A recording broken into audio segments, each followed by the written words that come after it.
అందరికీ నమస్కారం. నా పేరు Padmaja. Welcome to my Indian platter.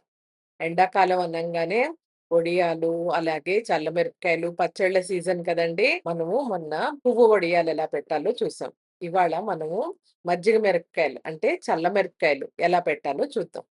చల్లమిరపకాయలు తీసుకునేటప్పుడు మనం మంచి మిరపకాయల్ని సెలెక్ట్ చేసుకోవాలండి. ఆ మిరపకాయలు లైట్ గ్రీన్ కలర్‌లో ఉండాలి. చాలా ఫ్రెష్‌గా ఉండాలి. అవి ఫ్రెష్ అని ఎలా తెలుస్తుందంటే ముచ్చుకలు చూసారు కదా! ముచ్చుకలు ఎప్పుడు కూడా ఇలా మంచిగా ఫ్రెష్‌గా ఉండాలన్నమాట. ఏమాత్రం వడిలినట్టు కానీ, ముడుచుకుపోయినట్టు కానీ, మాడిపోయినట్టు ఉంటే ఆ మిరపకాయలు ఫ్రెష్‌గా ఉండవు. అందుకని ఎప్పుడు కూడా మిరపకాయలు సెలెక్ట్ చేసుకునేటప్పుడు ముచ్చిక కూడా ఎలా ఉందో చూసి సెలెక్ట్ చేసుకోవాలి. అలాగే ఆ మిరపకాయల్ని 5, 6 మాట్లు బాగా కడిగేసుకున్నాక, ఆ మిరపకాయలని ఒక బట్ట మీద ఫ్యాన్ కింద ఆరబెట్టుకోండి. అవి పూర్తిగా ఆరిపోయాక, మనం మిరపకాయని తీసుకొని ఇలాగా పైనుంచి కింద వరకు సన్నగా స్లిట్ చేసుకోవాలనమాట. స్లిట్ చేసుకునేటప్పుడు జాగ్రత్త అండి. చేతులవి కోసుకోకుండా ఒక కటింగ్ బోర్డ్ మీద పెట్టుకొని స్లిట్ చేయండి. నేను మీకు చూపించడం కోసమని ఇలా చేతిలో పట్టుకొని స్లిట్ చేస్తున్నాను. అంతే మన మిరపకాయలన్నీ కూడా ఇలా స్లిట్ చేసుకోవాలి. మిరపకాయలకి ముచ్చుకలు లేవనుకోండి, ఆ మిరపకాయలు తీసి పడేయండి. ముచ్చుకలున్న మిరపకాయలే తీసుకోవాలి. అలాగే ఒడిలిపోయినవి, మెత్తగా ఉన్న మిరపకాయలు తీసుకోకూడదు. అలా మొత్తం అన్నీ కట్ చేసేసుకొని ఒక పక్కన పెట్టేసుకోండి. నేను కిలో మిరపకాయలు తీసుకున్నానండి. కిలో మిరపకాయలకి హాఫ్ లీటర్ పెరుగు తోడేసుకున్నాను. సరిగ్గా మనం కిలో మిరపకాయలైతే హాఫ్ లీటర్ పెరుగు కావాల్సొస్తుంది. అలా హాఫ్ లీటర్ పెరుగుని హ్యాండ్ బ్లెండర్ హెల్ప్ తోటి మొత్తం అంతా స్మూత్‌గా బ్లెండ్ చేసేసుకోవాలి. ఇలా పూర్తిగా బ్లెండ్ చేసేసుకున్నాక, దీంట్లో ఇప్పుడు నేను ఒక హాఫ్ లీటర్ వాటర్‌ని యాడ్ చేసుకుంటున్నా. ఆ వాటర్‌ని కూడా యాడ్ చేసుకొని ఇంకోసారి బాగా బ్లెండ్ చేసేసుకొని, ఇప్పుడు మనం దీంట్లో ఒక స్పూన్ పసుపు, 2, 3 స్పూన్లు ఉప్పు. ఉప్పు మట్టుకు మీ మిరపకాయల కారాన్ని బట్టి, మజ్జిగ పులుపుని బట్టి వేసుకోవాలనమాట. నేనైతే ముందర 2 స్పూన్స్ వేశానండి.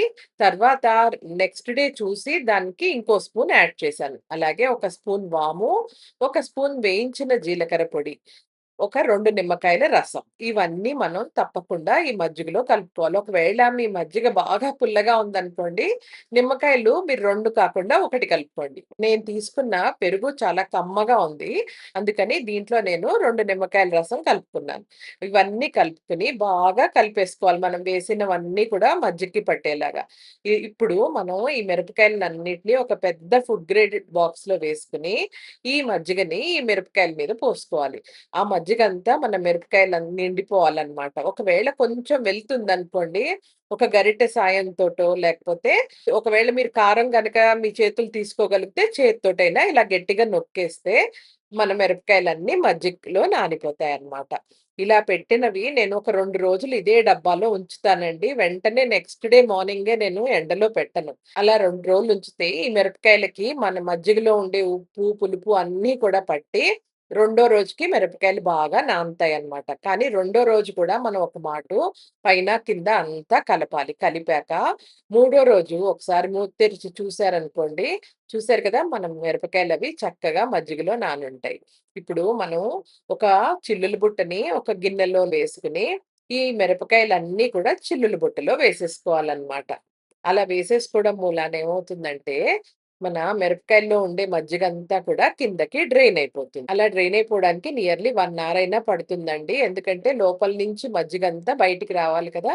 అలా మొత్తం మజ్జిగంతా డ్రైన్ అయిపోయాక, ఇప్పుడు ఈ మిరపకాయల్ని మీకు ఒకవేళ మేడ మీద ఏమైనా మీరు ఆరబెట్టుకోవాలనుకుంటే, మన ప్లాస్టిక్ షీట్ మీద ఆరబెట్టుకోవచ్చు. నేను మా ఇంట్లో బాల్కనీలోనే ఇవన్నీ నేను ప్లాస్టిక్ షీట్ మీద పెట్టేసుకున్నానండి. ఇలా మొత్తం అన్నీ ఆరబెట్టేసుకున్నా. చూసారు కదా! ఒక రోజంతా ఎండాయి మిరపకాయలు. ఇంకా ఎండ పూర్తిగా పోకుండానే ఆ మిరపకాయలని మనం తీసేసుకోవాలి. అంటే కొంచెం ఇంకా వెచ్చగా ఉన్నప్పుడే ఆ మిరపకాయలన్నిటిని తీసేసుకొని, మనం పొద్దున్న మజ్జిగలోంచి మిరపకాయలన్నీ తీసేసాం కదా! ఆ మజ్జిగలోనే ఈ మిరపకాయల్ని మళ్ళా వేసుకోవాలనమాట. దాంతోటి మళ్ళా ఈ మజ్జిగంతా పీల్చుకొని, ఆ మిరపకాయల్లో ఉన్న కారమంతా పోయి, మన చల్ల మిరపకాయలు పుల్ల పుల్లగా, కారం కారంగా భలే ఉంటాయి. ఇలాగా 2 రోజులు చేసుకోవాలండి. ఒకరోజు ఎండలో వేసుకున్నాం, సాయంత్రం తీసేసాం, మళ్ళా దాన్ని ఇలా మజ్జిగలో వేసేసి గట్టిగా నొక్కేసుకోవాలి. నెక్స్ట్ డే మార్నింగ్ గూడా సేమ్ ప్రొసీజర్. పొద్దున్నే తీసేసి మిరపకాయల్ని చిల్లులు బుట్టలో వేసుకొని, ఒక గంటయ్యాక వాటిని తీసుకొని ఎండలో ఆరేసుకోవాలి. మళ్ళా ఎండలోంచి తీసుకొచ్చిన మిరపకాయల్ని మిగిలిన మజ్జిగలో ఇగో వేసేసుకోవాలి. వేసుకోవాలి. మూడో రోజున మటుకు ఇంక ఈ మజ్జిగలో వెయ్యక్కర్లేదండి మిరపకాయలు. ఈ మజ్జిగని మనం ఇప్పుడు డిస్కార్డ్ చేసేసేయొచ్చు. మనం ఈ మజ్జిగని పారబోసేసి, ఇప్పుడు మూడో రోజు నుంచి మటుకు మిరపకాయలని ఉట్టిగా ఎండలోకి వేసుకొని, మళ్ళా తీసుకొచ్చి ఇంట్లో పెట్టుకోవాలి. అలా ఎన్ని రోజులు పెట్టుకోవాలి అంటే, ఇగో మిరపకాయలు పూర్తిగా ఇలా గలగలా ఎండిపోయే వరకు పెట్టుకోవాలనమాట. ఎక్కడ తడి ఉండకూడదు. ఒకవేళ తడి ఉంటే మళ్ళా ఎండలో ఇంకో రోజు పెట్టుకోండి. బాగా ఎండ ఉన్న రోజుల్లో అయితే 4, 5 రోజుల్లో ఎండిపోతాయి. ఒకవేళ ఏమైనా అవసరమైతే ఇంకో రోజు ఎండబెట్టుకోవాల్సొస్తుంది. అంతేనండి. ఇగో మనం చల్లమిరపకాయలు రెడీ అయిపోయాయి. ఇలా గలగలలాడిపోతున్నాయన్నప్పుడు తీసుకొని ఎయిర్ టైట్ కంటైనర్‌లో పెట్టుకుంటే మీకు అవి 6, 7 మంత్స్ వరకు ఫ్రెష్‌గా ఉంటాయి. ఇప్పుడు మనం నూనెలో వేయించుకుని చూద్దాం ఎలా వచ్చాయో. ఎప్పుడు కూడా నూనె బాగా వేడెక్కాక మిరపకాయలేసే ముందర మటుకు మనం స్టవ్‌ని సిమ్‌లో పెట్టుకోవాలి. అలా సిమ్‌లో పెట్టుకున్నాక ఈ మిరపకాయలను వేసుకొని సిమ్‌లోనే వేయించుకోవాలి. లేకపోతే మిరపకాయలు మాడిపోతే లోపల పచ్చిగా ఉంటాయి. ఇలా సిమ్‌లో మొత్తం మిరపకాయ అంతా నూనె తగిలేలాగా వేయించుకుంటే మన మిరపకాయలు క్రిస్పీగా భలే టేస్టీగా ఉంటాయండి. చాలా బాగా వచ్చాయి మిరపకాయలైతే. ఈ మిగిలిన మిరపకాయలు వేయించుకొని మిరపకాయలు మటుకు ఎయిటెడ్ కంటైనర్‌లో పెట్టేసుకొని ఎవ్రీ 2, 3 మంత్స్‌కి ఒకవేళ వీలైతే మటుకు ఒక్కసారి ఎండలో పోసుకున్నారనుకోండి, ఆ మిరపకాయలు పుచ్చకుండా అలాగే ఫ్రెష్‌గా ఉంటాయి. ఈ మిరపకాయలు మనం పప్పు, పప్పుచారు, సాంబార్‌లోకి భలే టేస్టీగా ఉంటాయండి. అందులో మామిడికాయ పప్పు, పప్పు కూరల్లోకైతే ఈ మిరపకాయలు ఎంత బావుంటాయో అసలు. మీరందరూ తప్పకుండా ట్రై చేయండి. ఇలా చేసుకుంటే మిరపకాయలు 6, 7 మంత్స్ వరకు ఫ్రెష్‌గా ఉంటాయి. భలే టేస్టీగా కూడా ఉంటాయి.